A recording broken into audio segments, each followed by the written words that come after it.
আমাদের শরীরে কিডনি খুব গুরুত্বপূর্ণ একটি অঙ্গ।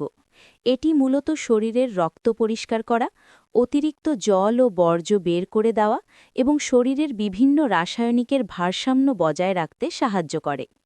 ১. রক্ত ফিল্টার করা। প্রথমে হৃদয় থেকে আসা রক্ত কিডনিতে প্রবেশ করে। কিডনির ভেতরে লক্ষ লক্ষ ছোট ফিল্টার থাকে, যেগুলিকে নেফ্রন বলা হয়। এই নেফ্রনগুলো রক্ত থেকে বর্জ্য পদার্থ, টক্সিন ও অতিরিক্ত জল আলাদা করে। ২.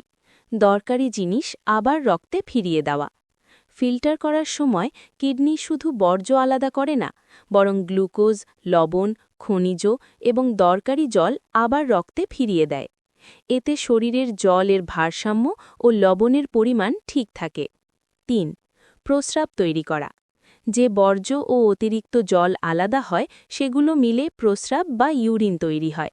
এই প্রস্রাব কিডনি থেকে ইউরেটার দিয়ে ইউরিনারি ব্লাডারে যায় এবং পরে শরীর থেকে বের হয়ে যায়। ৪. শরীরের রাসায়নিক ভারসাম্য নিয়ন্ত্রণ করা।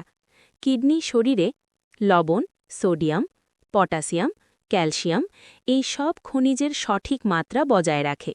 ৫. রক্তচাপ নিয়ন্ত্রণ করা। কিডনি একটি হরমোন তৈরি করে যার নাম রেনিন। এটি শরীরের রক্তচাপ নিয়ন্ত্রণে সাহায্য করে।